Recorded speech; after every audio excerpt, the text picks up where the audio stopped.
Hey there. Thanks for being a part of the Christian Media Marketing Show. My name is John, and I'm appreciative that you are spending some time with me today here. I hope that what we are going to go through is going to be a benefit to you. I appreciate the messages that I hear, the different types of emails and Signal and you name it, just people out there, people like you, who love Jesus, who want to leverage every possible way to make Jesus known. And so I hope that our time together today is going to be a benefit to you to that end, to bring God glory, to learn things, maybe to stop doing some things, to start doing something else. That's what I hope more than anything else. You know, as I was waiting for this video to start up here in this opening, I'm just noticing that there's more gray in my beard than even on the bumper video that's happening there. And that's just a reality that life itself continues to move forward. The frailty of life itself is one that I think is just healthy for us to live and remember. This morning, my wife had a procedure to check on something that has ran in her family. It cost her mom her life at an early age. And she just, after the procedure, said to me, you know, this reminds me of how important life is, how important it is to use each and every day. So I'm thankful that you've chosen to spend some time of your day, whether it's listening to the podcast or watching this video here of the show itself. So I don't want to waste it. I don't want to waste any moment that we have. I'd like to start today just by sharing with you all just a little bit about just some things that are going on out in the world and some opportunities that are out there as well. Now, there are many different times and many different types of holidays, different religions of where you're working. I understand that you all are working in a lot of different places. We have gone over the 7,000 unique viewers or listeners at this point. Well over 80 countries have listened at least to one of these episodes. And so regardless of where you are, there's going to be these big rocks, these certain times of year that every year you want to make sure that you are engaging with content during that time. And so if you're in any part of the world that is in a Muslim part where it is predominantly Muslims, or you have many Muslims who are in the place of where you're serving and working at, well, you'll know that Ramadan itself is coming up. And I want to share with you about Ramadan, and then I want to share with you also just about another place, because with both of these are things that you can be doing. And I think it's important for us all to be thinking about, even if you work in a country, in a location where maybe the people where you're trying to reach aren't Muslim, it's still important for us as the body of Christ to be lifting up and praying for one another. And so in Ramadan, there is a website, and it is simply this desire that we are praying during the month of Ramadan, that we are empowering the church to do what only it can do, which is to connect with the Lord and the Holy Spirit to see God's power displayed mightily around the world. So I want to share a screen with you here. I will put this in the show notes. If you are listening, and you can write it down. If you want to go to this website, then you can remember it. It is simply pray4movement.org. Pray4movement.org. And this is all about prayer. There are tools. There's so much on here. Fantastic resources that I want to draw your attention to. But obviously Ramadan itself is coming up, and if you click on this big red button right here, it will then take you to how to join in a prayer movement for Muslims during Ramadan. And when you scroll through this page, what you're going to see is that there's lots of places where there are people who will Lord willing, join you in praying for people in that place. So you can scroll through the page and you can see all these countries and you can see the progress as to getting people to pray 24 hours a day, 7 days a week for the people of that country. And some of these, we don't have very many. And some of them, thank God, already are at 100%. Egypt, 100%.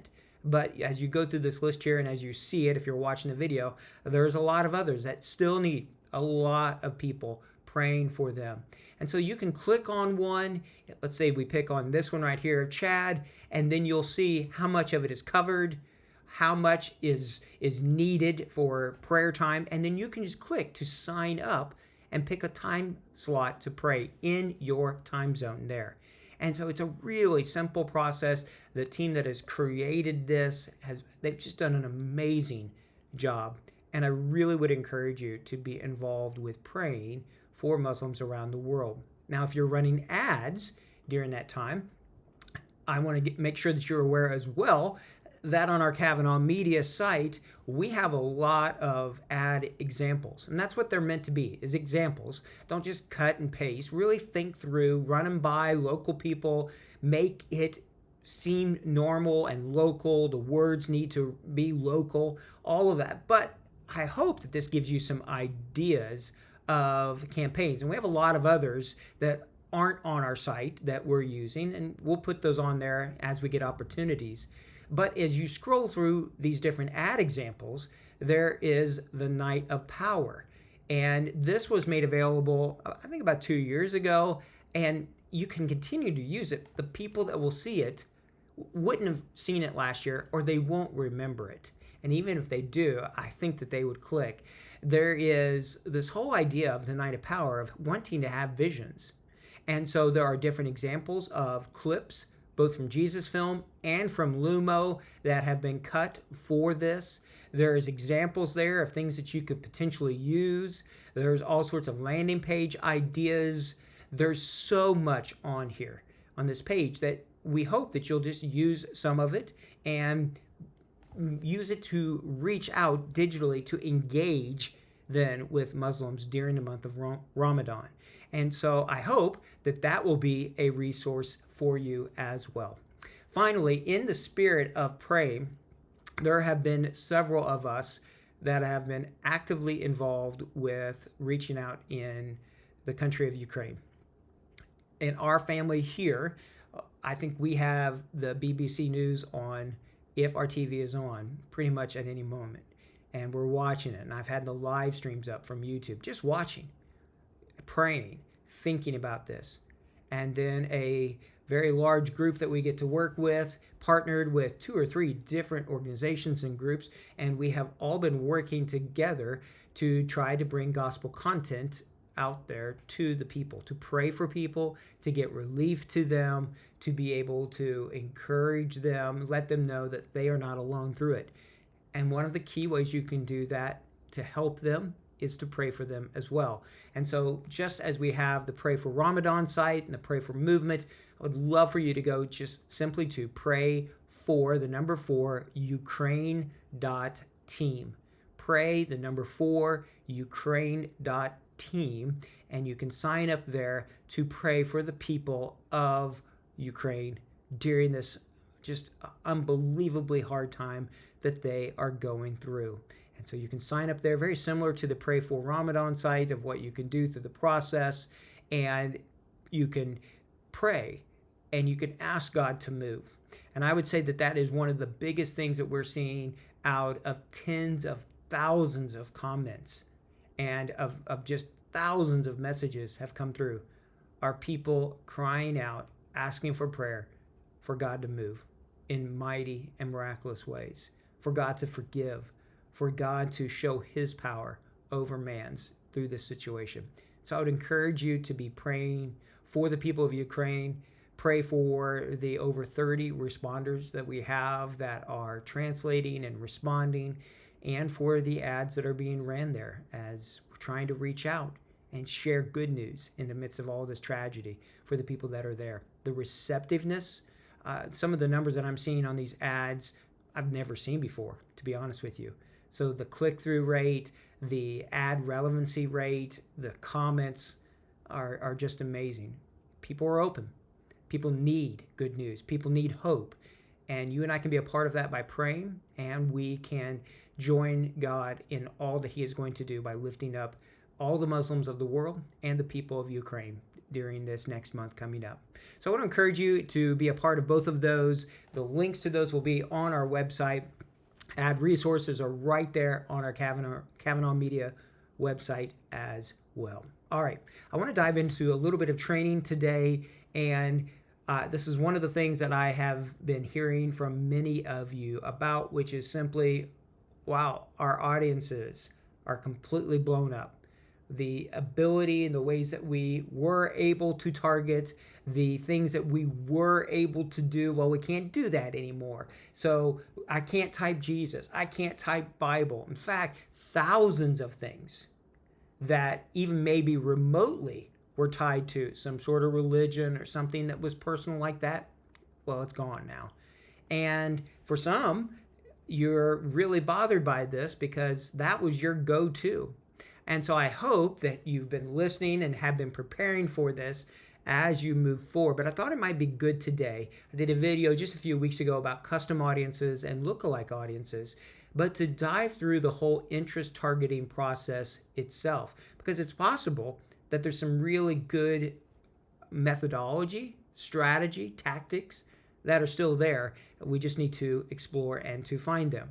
So when you begin to think about the people that you're trying to reach, one of the things that you can ask about them is, who do they like? So yes, so we can't type Jesus, but are there authors or musicians or people that they follow? It's possible that you can target people who like another page. Now, this is really hit and miss.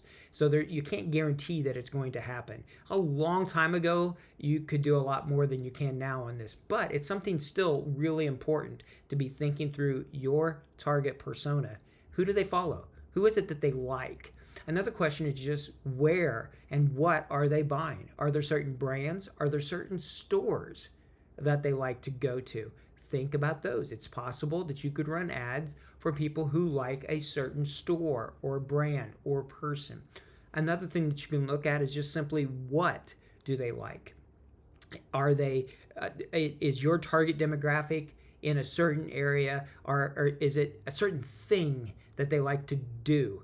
And so, yeah, it really is experimenting as you do this. You're going to have to really think about and dive into it, but you can explore. And that's what I want to show you here. So I'm going to go to the screen here, and we're going to look at the Ads Manager itself and look through some of the options. And I just want to do this from the top down. So we're here in the traffic ad set area, and you could use any kind of ad objective. It's going to give you the same interest targeting, but I just chose traffic, saying it's going to a website because I think that is still really important to be able to do that. So as you scroll down the page, you will see that there's opportunities there for link clicks, there's opportunities for optimization, for ad delivery, all of these things. None of that has changed. Your daily budget or lifetime budget. But then when you get to the audience area, that's what's changed.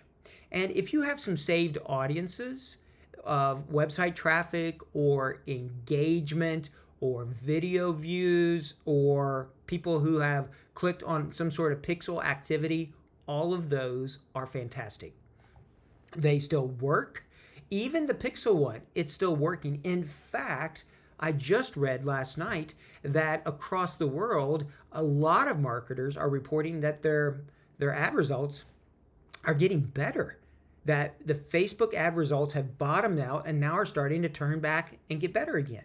So my thought is that Facebook is really starting to figure this out, and the algorithm has so many points of data, tens of thousands of points of data, that it is getting really good at figuring out, even if we can't see it, it's getting pretty good at figuring out the right people for the message that you're sharing.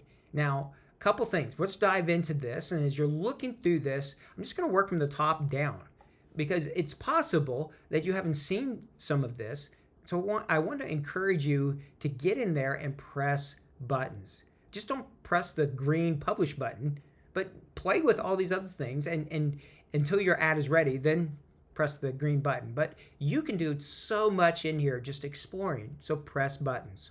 In fact, one of them is simply people living in, which is the default, but you can do people recently in a location or people who are traveling in a location.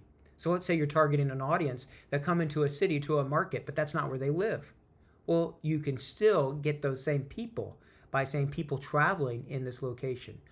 Or you can exclude. So this is both include or exclude. And this is where it gets really powerful, because one of the most powerful things that you can do is not even interest-based, it's just geographic-based. So you could drop a pin on a location and you can get down to a 1 mile circle or 1 kilometer, depending upon what language you're using Facebook in. So you can drop these circles on certain areas, neighborhoods, parts to a city, and then you can exclude other parts as well for maybe people groups or areas that you're trying to not run ads in. And it's through this layering that you can get some really powerful geographic audiences. I would encourage you as well, when you look through these, to be retargeting. So when you have your custom audiences that you have before, make sure that one of them are people that have visited your website.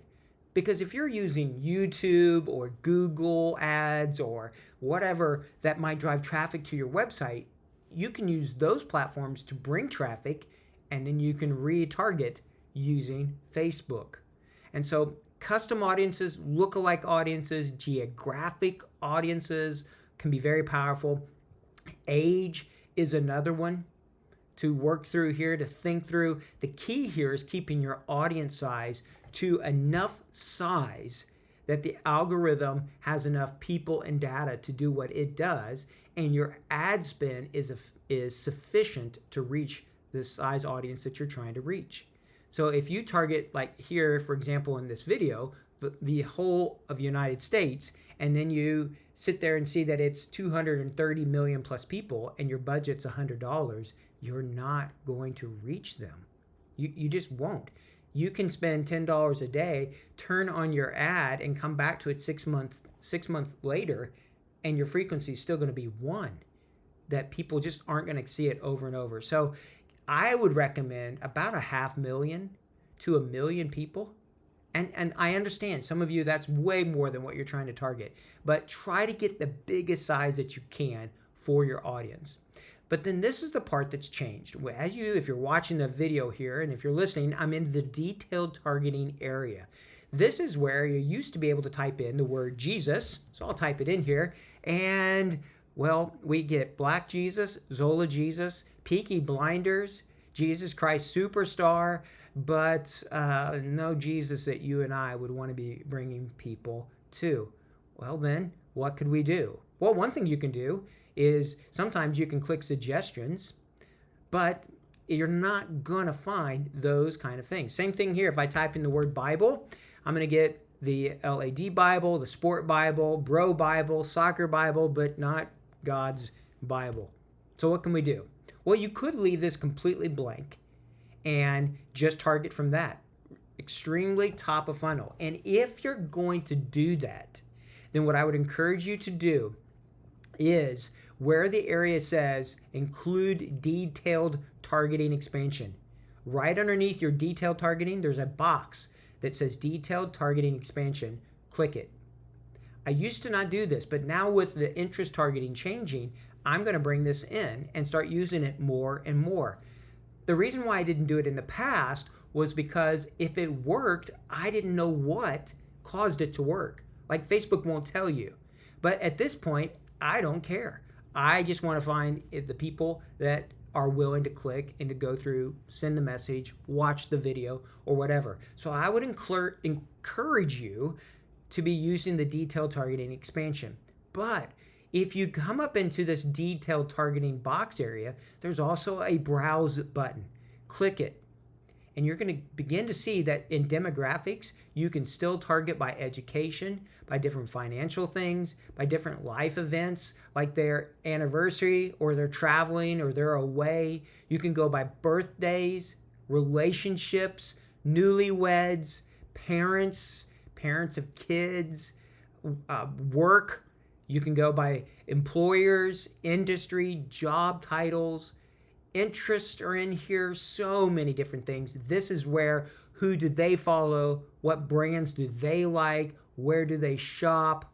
Those kind of things can become really powerful here. Fitness, family, entertainment, hobbies, sports, so much more.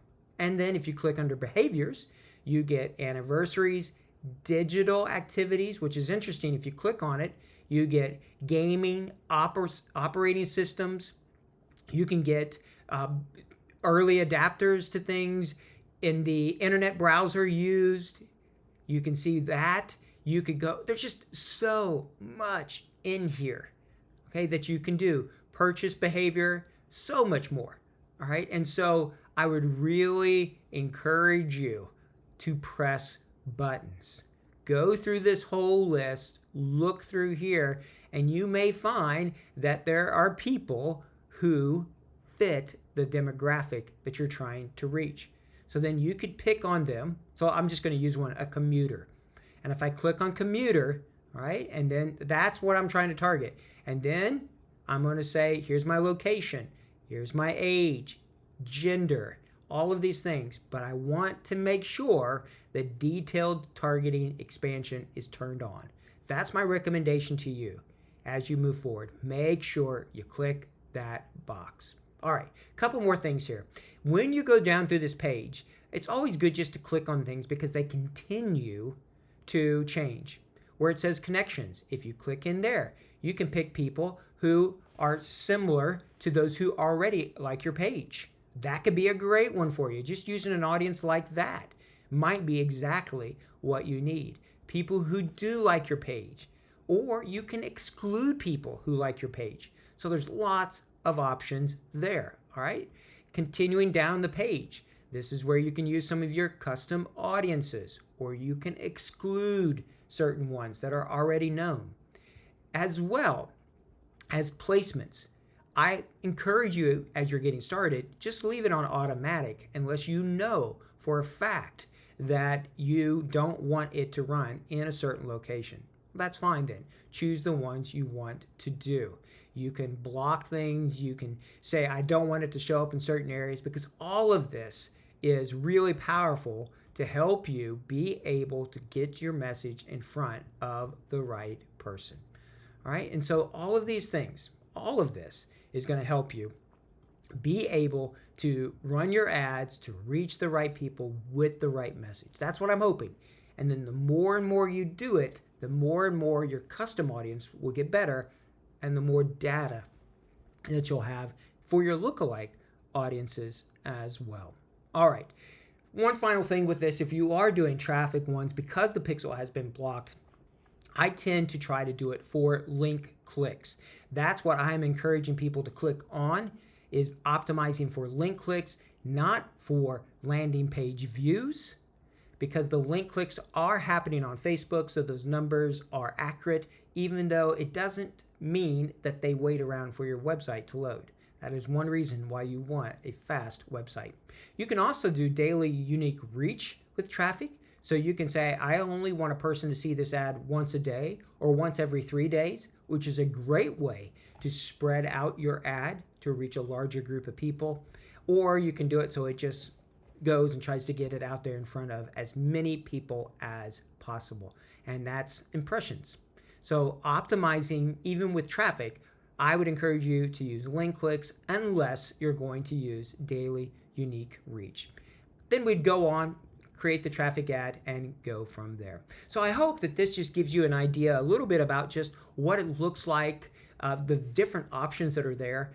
Yes, some of the things that we tend to do are taken away, but it's always important to be experimenting, to be trying new things, to be trying new opportunities. There's new catalog things that are available. Maybe you could make a catalog with different videos that you have that are available. There's all sorts of new things that are out there, both on Google and on Facebook and Instagram, that you can be using. So I hope that this encourages you today. I hope you will check out the Pray For sites, both for Ramadan and for Ukraine. Check out those ad resources if you're needing some ideas for your digital engagement. And as always, if we can help you, if you have ideas of things to address on the show, please let us know. Please share with others about the podcast. It comes out 1:15 in the morning every Friday, Lord willing. And so please share that with others, as well as now the video version of this that's on our new YouTube page. We would love for you to subscribe to that. Just click the button, watch it. Please share it with others. We're not making any money off of this. We're not advertising on it. We just want it to be a benefit for you all. Thank you so much. Please know this. We really do appreciate you. I pray for you all. You all who are out there are our heroes. So may God bless your efforts to make Jesus famous. Until he comes again, may he find us faithful, doing his will and his purpose among all we can and using any way possible. Until next time, take care. God bless.